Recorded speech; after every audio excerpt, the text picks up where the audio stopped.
স্বাগত জানাই সকলকে। তো দেখো, আজ আমরা পশ্চিমবঙ্গ মধ্যশিক্ষা পর্ষদের টেস্ট পেপারটির পেজ নাম্বার 386 এবং 387 নম্বর পেজের জেনকিন্স স্কুলের ম্যাথ পেপারটি দেওয়া আছে, সেটা সমাধান করব। এর আগের ভিডিওতে এর আগের ম্যাথ পেপারগুলি সলিউশন করা হয়েছিল। যারা এর আগের ভিডিওগুলো দেখে আসেনি তারা অবশ্যই দেখে আসবে। সেই ভিডিওর লিঙ্ক এবং সমগ্র এবিটিএ, ডাব্লিউবিটিএ, রায়মার্টিন এবং এই টেস্ট পেপারের প্লে লিস্টের লিঙ্ক তোমরা এই ভিডিও ডেসক্রিপশনে পেয়ে যাবে, বা পাঠ্যমন্ত্রী চ্যানেলে গিয়েও তোমরা সেই ভিডিওগুলো দেখে নিতে পারো। আর ভিডিওগুলো ভালো লাগলে অবশ্যই একটি লাইক করবে বন্ধুদের মধ্যে, এবং যারা মাধ্যমিক পরীক্ষা দিচ্ছে তার সাথে ভিডিওগুলো শেয়ার করবে। আর ABTA, WBTA, Ray Martin question bank এবং এই টেস্ট পেপারটির ম্যাথ পেপারগুলি সলিউশন পাওয়ার জন্য অবশ্যই চ্যানেলটি সাবস্ক্রাইব করে রাখবে। তো চলো ভিডিওটি শুরু করা যাক। তো দেখো, এখানে একের দাগের একের অঙ্কটি দিয়েছে x square minus 3x, x square minus 3x plus K equal to 10। এই সমীকরণে বীজদ্বয়ের গুণফল -2 হলে কে এর মান কত হবে? ঠিক আছে, এই সমীকরণটি যদি একটু সাজিয়ে নিই তাহলে X square minus 3x plus K আর প্লাস 10টা যদি বাদিকে নিয়ে আসি তাহলে এটা পাওয়া যাচ্ছে ইকুয়াল টু 0। ঠিক আছে, তাহলে এখানে দেখো এই সমীকরণটিকে A X square plus B X plus C equal to 0 এই সমীকরণের সাথে তুলনা করলে কি পাওয়া যাবে? এর মানটা হচ্ছে 1, বি এর মানটা হচ্ছে -3 আর সি এর মানটা হচ্ছে কে -10। আমরা জানি অ্যাকচুয়াল বিশিষ্ট দ্বিঘাত সমীকরণের বীজদ্বয়ের গুণফল কি হবে? অতএব বীজদ্বয়ের গুণফল, যেহেতু এটি এমসিকিউ তাই আমি শর্টে করে যাচ্ছি, তাহলে কি পাওয়া যাবে? C by A, C by বলতে এখানে সি বলতে কে -10 ডিভাইডেড বাই এ বলতে এখানে 1। ঠিক আছে, তাহলে কে -10, কিন্তু এখানে বলেছে যে বীজদ্বয়ের গুণফল হচ্ছে -2, তাহলে শর্ত কি? শর্ত কে -10 এর মান দেওয়া আছে -2, বা কে ইকুয়াল টু 10 -2, বা কে ইকুয়াল টু 8। ঠিক আছে, তাহলে দেখো অপশন সি হলো এখানে অ্যান্সার। এবার দুইয়ের অঙ্কটি কি আছে দেখো।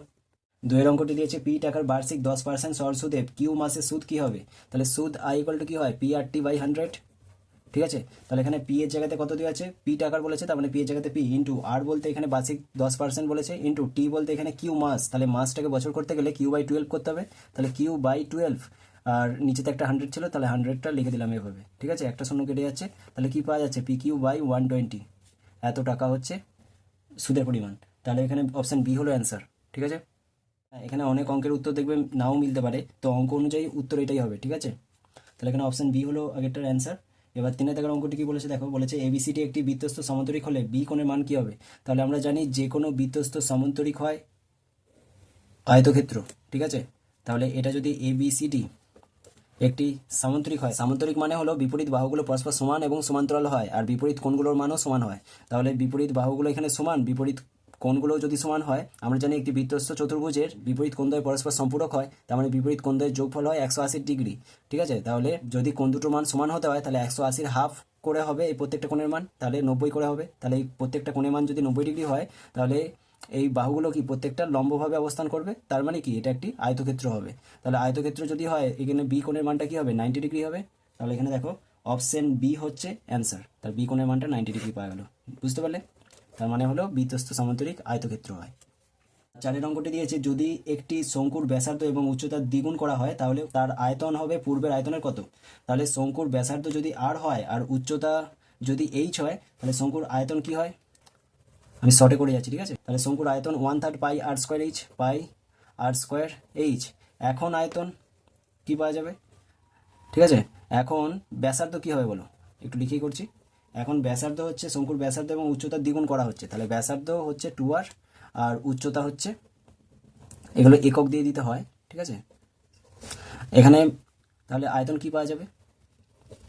আয়তন হবে 1/3 পাই আর স্কোয়ার এইচ, বলতে আর এর জায়গায় 2r লিখবো, তাহলে 2r তার হোল স্কোয়ার ইন্টু এইচ বলতে 2h। ঠিক আছে, তাহলে 1/3 পাই 4r স্কোয়ার ইন্টু 2h, তাহলে 8, দেখো 8 ইন্টু 4 2 8, 8টা বাইরে করে দিলাম, তাহলে 1/3 পাই আর স্কোয়ার এইচ। আবার 1/3 পাই আর স্কোয়ার এইচ বলতে আগের শঙ্কুটির আয়তন, তাহলে আগের শঙ্কুটির আয়তনের 8 গুণ হচ্ছে এখনের আয়তন, তাহলে এখানে তোমরা লিখে দেবে 8 গুণ, তাহলে অপশন ডি হচ্ছে অ্যান্সার। ঠিক আছে, এবার 5 অঙ্কটি কি আছে দেখো। 5 টাকার অঙ্কটি দিয়েছে থিটা এর যে কোনো মানের জন্য 3 মাইনাস সাইন থিটা এর ক্ষুদ্রতম মান কি হবে? তাহলে ক্ষুদ্রতম মান বলতে সমগ্র রাশিটার মান 0 হতে হবে। ঠিক আছে, তাহলে এখানে থিটা এর যে কোনো মানের জন্য 3 মাইনাস সাইন থিটার মান হবে 0, অপশন ডি হচ্ছে অ্যান্সার। ঠিক আছে, এখানে 6 টাকার অঙ্কটি কি বলেছে দেখো, বলেছে 15 12 মানে একটি রাশি তত্ত্ব দেওয়া আছে, তার সংখ্যাগুরু মান যদি 12 হয় তাহলে x প্লাস 12 এর মান কত হবে? তাহলে দেখো এখানে 12 কবার আছে রাশি তত্ত্বে? একবার, দুবার আছে, আবার 16টা কবার আছে? 16টা হচ্ছে দুবার, 15টাও দুবার আছে, তাহলে x এর মানটা 12 হলে তবেই তো সংখ্যাগুরু মান 12 হবে, তাহলে x এর মানটা 12 হতে হবে, তাহলে এখানে x ইকুয়াল টু 12 হতে হবে। অতএব এখানে চেয়েছিল যে x প্লাস 2 এর মান কত হবে, তাহলে 12 প্লাস 2 ইকুয়াল টু 14। ঠিক আছে, তাহলে এখানে সি হবে অপশন অ্যান্সার। আশা করি 1 দাগের অঙ্কগুলি বুঝতে পারলে। এবার 2 দাগের অঙ্কগুলি বলেছে একের অঙ্কটি দিয়েছে যে যদি চারটি সংখ্যা এক্স, 3x আর 3 এবং ওয়াই সমানুপাতে থাকে তাহলে ওয়াই এর মান কত হবে। তাহলে সমানুপাতে আছে মানে কি x:3x সমানুপাতি চিহ্ন 3:y এভাবে লেখা চলে। আবার ইস্টুগুলো যদি ডিভাইডেড বাই দিয়ে লিখি তাহলে এরকম লিখতে পারবো। ঠিক আছে, এক্স এক্স যদি কেটে যায় তাহলে কোনাকুনি গুণ করে দিলে তাহলে ওয়াই এর মানটা কি 9 পাওয়া যাচ্ছে। তাহলে এখানে ওয়াই এর জায়গাতে 9 বসিয়ে দেবে। ঠিক আছে, তাহলে দুইয়ের অঙ্কটা কি আছে দেখো, বলেছে পি টাকার 6 মাস অন্তর দেও বার্ষিক 2% চক্রবৃদ্ধি হার সুদে এন বছরের সমল চক্রবৃদ্ধি কি হবে। তাহলে দেখো এখানে দেওয়া আছে সমল চক্রবৃদ্ধি হবে পি ইন্টু 1+r/, মানে ড্যাশটাতে কত হবে 2^2n। ঠিক আছে, তাহলে পি টাকা 6 মাস অন্তর দেও মানে হলো বছরে চক্রবৃদ্ধি সুদের পর্ব হচ্ছে 2। ঠিক আছে, সেই অনুযায়ী সমল চক্রবৃদ্ধি সূত্রটা হয় পি ইন্টু 1+r/2/100^2n। ঠিক আছে, এখানে 2টা আর এর নিচে 2টা করে নেবে। তাহলে এখানে দেখো পি এর জায়গাতে এখানে পি টাকাই দেওয়া আছে ইন্টু 1+r/2 বলতে দেখো আর বলতে এখানে কত 2r দেওয়া আছে, তাহলে 2r/2/100^2n 2n বলতে এখানে n বছরের সমল চক্রবৃদ্ধি বলেছিল মানে 2nই থাকবে। ঠিক আছে, তাহলে এখানে কি পাওয়া যাবে বলো তো, 2 যদি কেটে যায় তাহলে p ইন্টু 1+r/100^2n। তাহলে এখানে r/ড্যাশ ছিল তো, তাহলে ড্যাশটার জায়গায় তোমরা 100 বসিয়ে দেবে, তাহলেই হবে। ঠিক আছে, তাহলে এত টাকা হচ্ছে সমল চক্রবৃদ্ধির মান। আশা করি অঙ্কটি বুঝতে পারলে। এবার 3-এর অঙ্কটি কি আছে দেখো, 3 টাকার অঙ্কটি দিয়েছে একটি নিরেট অর্ধগোলকের ব্যাসার্ধের দৈর্ঘ্য r একক হলে তার সমগ্রতলের ক্ষেত্রফল কত হবে। তাহলে নিরেট অর্ধগোলক মানে কি, দেখো একটা অর্ধগোলক যদি আমি অঙ্কন করি, যেহেতু এটি অর্ধগোলক তার ভূমিতলটা হচ্ছে বৃত্তাকার, বৃত্তের ক্ষেত্রফল হয় πr²। আর এখানে অর্ধগোলকের বাকি যে বক্রতল তার ক্ষেত্রফল কি হবে, দেখো একটা সমগ্র গোলকের বক্রতলের ক্ষেত্রফল হয় 4πr²। ঠিক আছে, এর অর্ধেক করে দিলে তাহলে 2 দিয়ে ভাগ করতে হবে, তাহলে এখানে 2 যদি কেটে যায় তাহলে পাওয়া যাবে 3πr²। ঠিক আছে, তাহলে এখানে নিরেট অর্ধগোলকের ব্যাসার্ধের দৈর্ঘ্য r হলে সমগ্রতলের ক্ষেত্রফল হবে 3πr²। ঠিক আছে, এবার 4 দাগের অঙ্কটি কি আছে দেখো, 4 দাগটি বলেছে দুটি বৃত্ত পরস্পরকে ছেদ বা স্পর্শ না করলে বৃত্ত দুটি সর্বাধিক সংখ্যায় ড্যাশটি সাধারণ স্পর্শক অঙ্কন করা যায়। সাধারণ স্পর্শক দুই ধরনের হয়, একটা তির্যক সাধারণ স্পর্শক আর একটা হচ্ছে সরল সাধারণ স্পর্শক। তাহলে যদি বৃত্ত দুটি ছেদ না করে, তাহলে বৃত্ত দুটি যদি ছেদ না করে তাহলে আমি এভাবে একটি সাধারণ স্পর্শক আঁকতে পারি, এটা হচ্ছে তির্যক সাধারণ স্পর্শক, এটাও একটি তির্যক সাধারণ স্পর্শক। ঠিক আছে, এভাবে আমি স্পর্শক অঙ্কন করতে পারি, এটা হচ্ছে সরল সাধারণ স্পর্শক। এভাবে আরও একটি মানে স্পর্শক অঙ্কন করতে পারি, সেটা হচ্ছে সরল সাধারণ স্পর্শক। তাহলে দুটি সরল সাধারণ স্পর্শক, দুটি তির্যক সাধারণ স্পর্শক, টোটাল 4টে আমি পাবো সাধারণ স্পর্শক। ঠিক আছে, তাহলে এখানে ড্যাশটাই তোমরা বসে দেবে। 4টি সাধারণ স্পর্শক অঙ্কন করা যায় যখন দুটি বৃত্ত পরস্পরকে ছেদ বা স্পর্শ না করে। ঠিক আছে, এখানে 5 টাকার অঙ্কটি দিয়েছে সঠিক পদ্ধতিতে 1 রেডিয়ান সমান ড্যাশ প্রায়। এখানে সঠিক হবে না, এটা হবে ষষ্ঠিক পদ্ধতিতে, কারণ কোণ মাপার ক্ষেত্রে দুটি পদ্ধতি অবলম্বন করা হয়, একটা হচ্ছে ষষ্ঠিক পদ্ধতি আর একটা হচ্ছে বৃত্তীয় পদ্ধতি। তাহলে ষষ্ঠিক পদ্ধতিতে 1 রেডিয়ান সমান হয় 57 ডিগ্রি 16 মিনিট 22 সেকেন্ড প্রায়। ঠিক আছে, তাহলে এখানে 1 রেডিয়ানের মান এটা হয়, তাহলে তোমরা এই মানটা বসিয়ে দেবে, আর এখানে ব্যাকেটে তো প্রায় লেখাই আছে।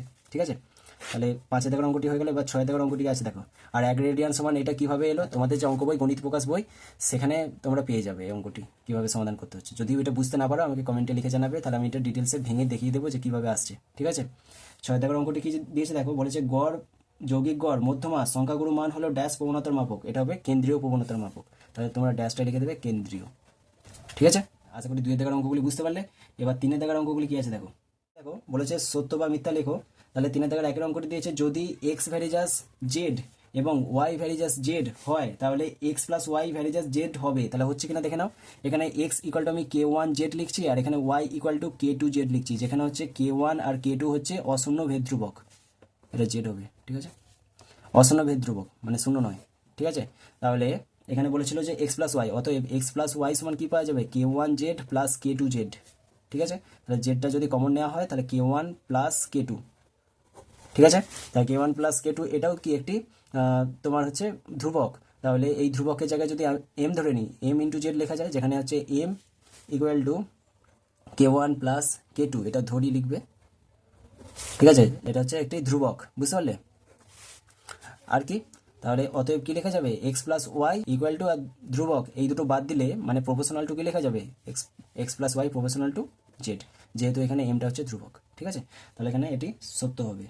এবার 3 টাকা 2 অঙ্কটি কি আছে দেখো, আশা করি অঙ্কগুলি বুঝতে পারছো। কোনো অসুবিধা থাকলে অবশ্যই কমেন্টে লিখে জানাবে।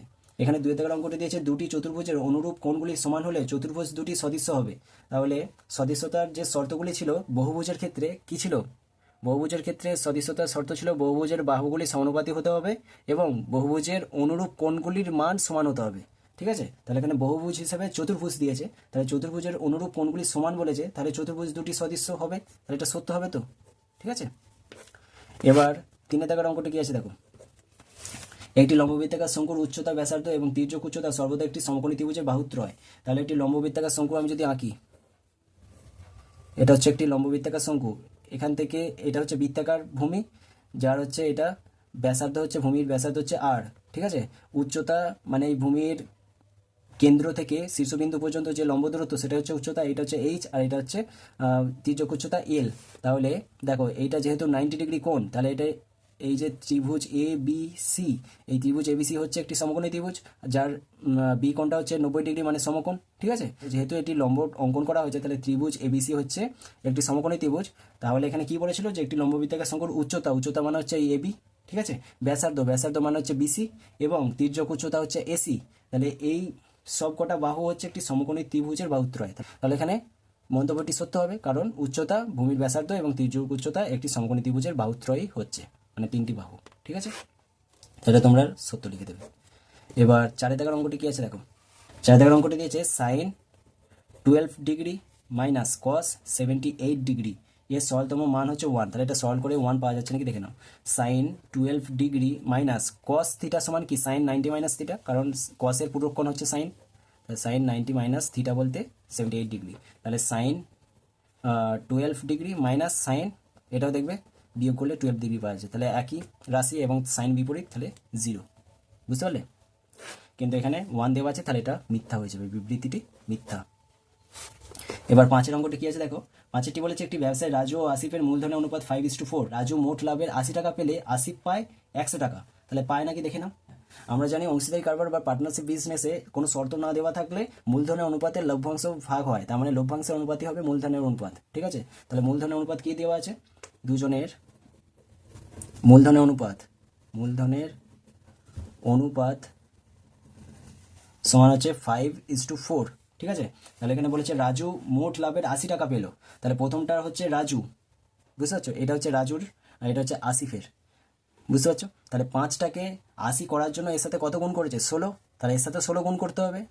বুঝতে পারছো, মানে এদের সাধারণ গুণনীয়ক কি পাওয়া যাচ্ছে 16, তাহলে 4 সাথে 16 গুণ করলে কত পাওয়া যাবে 64। বা আর একটু যদি ভেঙে দেখাই দেখো, রাজু মোট লাভের পেয়েছে 80 টাকা, তাহলে আসিফ পাবে কত টাকা, আসিফ পাবে সমান, আসিফের হচ্ছে 4 গুণিত, তাহলে আসিফ পাবে কত টাকা, আসিফ পাবে দেখো অনুপাত অনুযায়ী আসিফের মূলধনের যে লঘিষ্ঠ আকারটা সেটা হচ্ছে 4 গুণিত, এখানে রাজু হচ্ছে 80 টাকা লাভ পেয়েছিল, তাহলে 5টা হচ্ছে 80। বুঝতে পারছো, মূলধনের অনুপাত মানে কি, এটা লভ্যাংশের অনুপাত।